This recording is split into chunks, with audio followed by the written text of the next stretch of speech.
Et salut, c'est Florine, j'espère que vous allez bien. Donc je vous retrouve aujourd'hui pour une petite vidéo dans mon jardin. Ici je me trouve dans ma serre.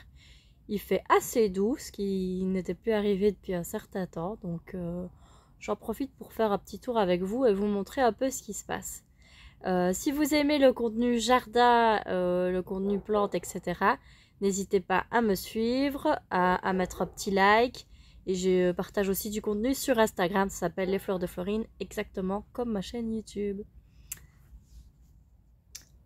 Donc, je vous montre, il y a un peu de bazar derrière moi. Il faut savoir que la serre ici, d'habitude je l'utilise aussi pour faire pousser des légumes d'hiver, genre du pourpier, de temps en temps du chouquel, etc.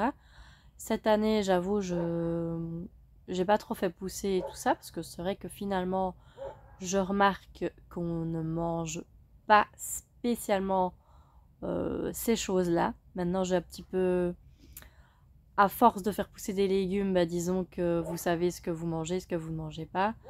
Et j'ai 2 enfants de 3 et 5 ans, et pour leur faire manger des légumes, c'est un peu compliqué, même de la soupe.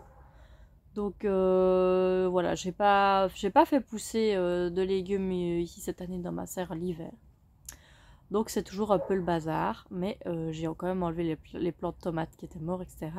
Et elle sert un peu de rangement et de stockage de plantes un peu plus fragiles que je pourrais peut-être pas laisser dehors. Mais bon, voilà, je voulais quand même vous montrer le pourpier, même si je l'ai pas fait pousser cette année.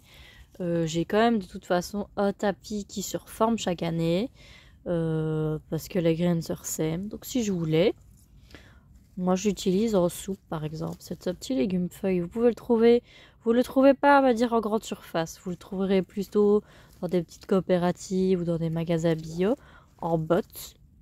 Mais je trouve que c'est assez sympa en soupe avec un peu de crème fraîche comme ça. Ou peut-être en salade. C'est un légume assez... Moi, je trouve que ça ressemble un peu... Enfin, au niveau du goût, c'est plus doux que l'épinard. C'est pas très fort en goût. C'est assez tendre. Mais ça vaut la peine de le faire pousser. Je vais peut-être en récolter quelques-uns pour la prochaine soupe. Et voilà, donc j'ai semé ces graines-là il y a déjà quelques années. Et ça revient chaque année. Et vous voyez ce petit tipi de fortune.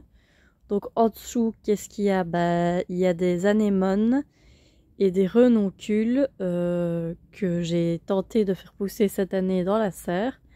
Maintenant, pas de chance, on a eu quand même de très grosses gelées, donc j'ai perdu quelques renoncules. Là, je vais enlever le voile et vous montrer comment c'est, enfin on va dire. Mais les anémones ont bien mieux tenu que les renoncules. Je pense que les anémones sont un petit peu plus résistantes au gel que les renoncules. Je vais vous montrer ça. Je ne l'ai pas enlevé hier et là il fait bien beau.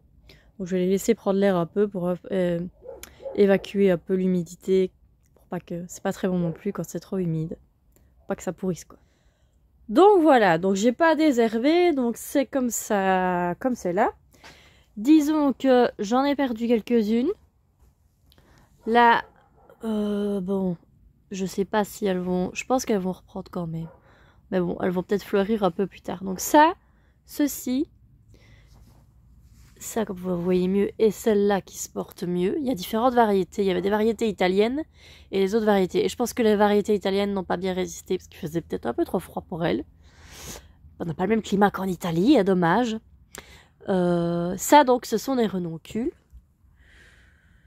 Et alors j'en avais planté moins. Ça, ce feuillage là que vous voyez ici, comme ceci.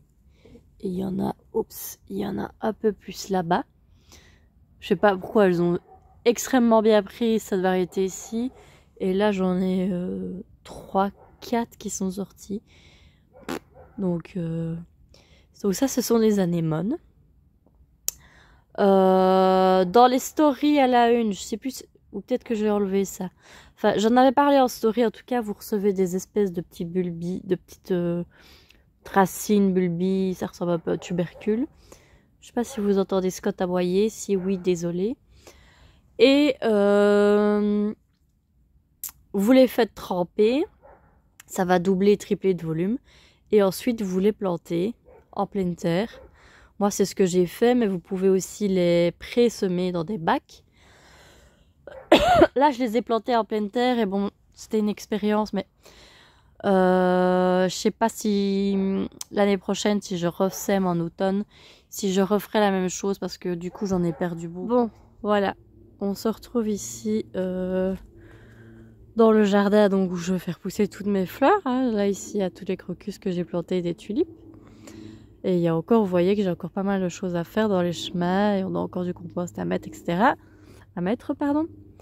Mais ici, je suis là pour une bonne raison, c'est que j'ai reçu des rosiers au cours de la semaine. Et je me trouve ici sur une bâche que j'avais mis parce que je veux faire pousser 2 rosiers. Attendez, je vais vous montrer, vous allez comprendre à peu près ce que je veux faire. Donc, voilà ma boîte avec mes rosiers. Donc ici, j'ai laissé une bâche pour éviter que les herbes poussent et parce que je ne savais pas encore trop bien comment aménager cet espace. Mais je veux faire un trou ici, un trou là, mettre un petit banc ici, mettre une petite arche qu'on va faire nous-mêmes parce que ça coûte assez cher. On peut faire ça aussi avec des barres de fer à béton. Enfin, j'ai vu des trucs sur Pinterest et j'ai déjà mon truc en tête. Manque plus que le chéri pour faire tout ça. Et donc, je vais faire une petite arche comme ça. Touch. Et les rosiers qui vont grimper dessus. Donc, j'ai acheté 2 rosiers grimpants en racines nues de chez Promesse de Fleurs. Et donc, je vais les planter ici parce que comme c'est en racines nues, ça doit être planté assez rapidement. Donc, on va faire ça. Donc, voilà, je voulais vous montrer à quoi ça ressemble un rosier en racines nues. Racines nues mode, je crois que c'est ça. Donc il arrive comme ceci, donc tout ça, les racines sont dans la terre ici. Et vous avez le petit départ de rosier ici, à des bourgeons, vous pouvez voir. Donc pourquoi planter en racines nues? Déjà parce que ça va permettre au rosier d'avoir une meilleure reprise quand vous le plantez en hiver. Ça se plante de novembre jusqu'à début mars, plus ou moins les racines nues. Il n'y a pas que les rosiers que vous pouvez planter en racines nues, il y a beaucoup d'arbres et d'arbustes que vous pouvez également planter en racines nues.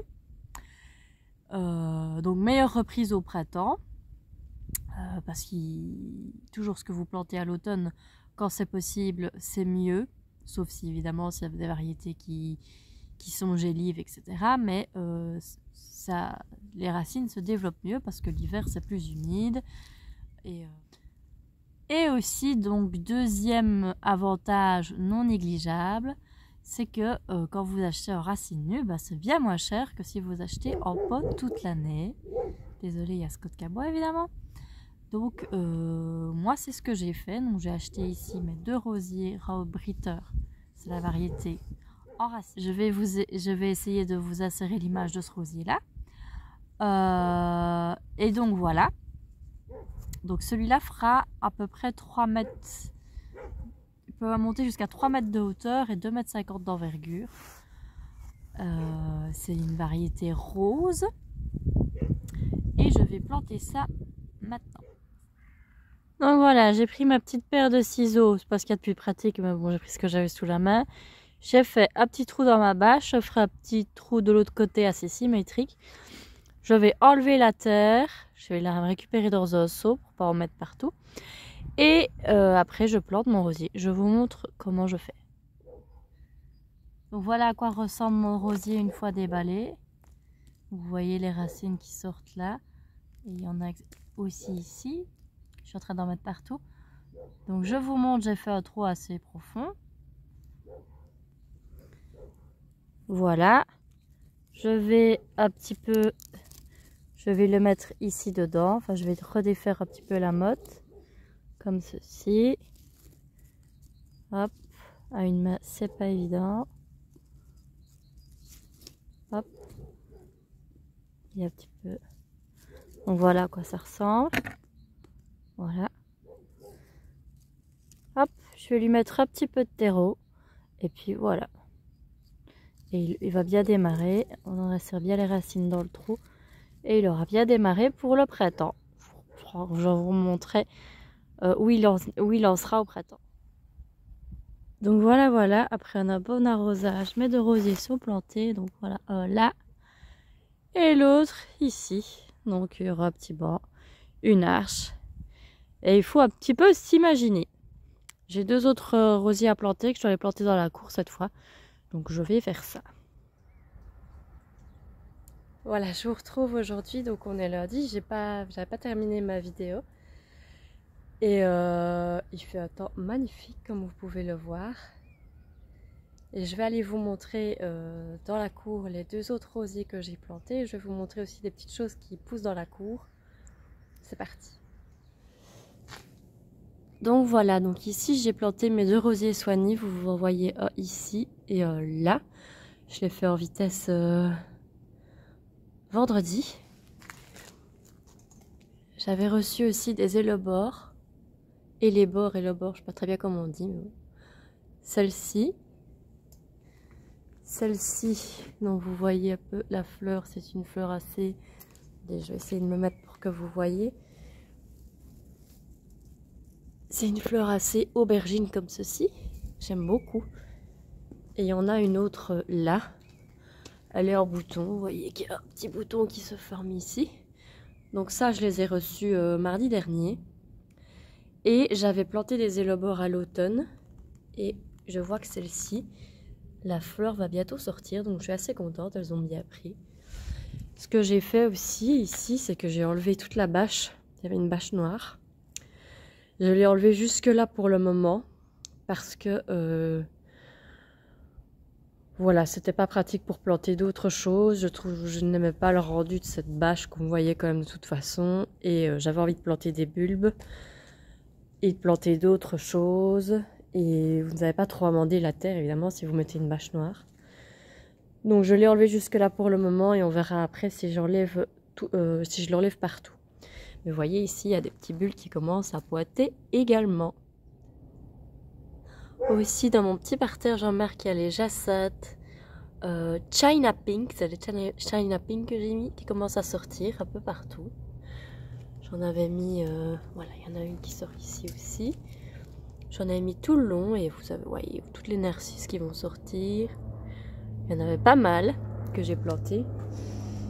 Et mes petits pois sont sortis pour prendre un peu l'air. Mes pois de senteur sont sortis pour prendre un peu l'air, je disais. Et une petite vue sur mes bulbes que j'ai plantés en pot. Il y en a encore aussi de l'autre côté, mais je vais vous montrer ceux-là. Donc là, ce sont des crocus. Vous entendez Scott aboyer, désolé. Ça, c'est un petit muscari, il est tout seul, je sais pas pourquoi. Les autres sont pas encore pointés. Vous voyez les tulipes qui commencent à sortir ici. Là aussi, tulipes crocus. C'est un lasagne que j'ai fait. Et là, tous les petits muscaris qui commencent à sortir, là aussi. Et là, ça sent le printemps qui revient, tout ça. Et il y a même des nouvelles pousses sur cette clématite. Donc, je suis très contente. Il y a un rosier et une clématite dans ce pot. Et le but, c'est de les faire grimper sur le mur de la maison. Et voilà, c'est ici que se termine cette petite vidéo. J'espère que ça vous aura plu. Si vous aimez le contenu que je poste, n'hésitez pas à vous abonner à ma chaîne, à liker mes vidéos, ça me fait toujours plaisir et ça m'encourage, ou à me suivre sur mon compte Instagram qui s'appelle Les Fleurs de Florine, exactement comme ma chaîne YouTube, et là où je poste du contenu plus régulièrement. Dans les semaines à venir, donc j'aurai un peu plus de choses à vous montrer au jardin. Le printemps arrive, vous voyez, il y a le soleil, ça se réchauffe, et c'est tout ce qu'on attend évidemment. Donc à bientôt!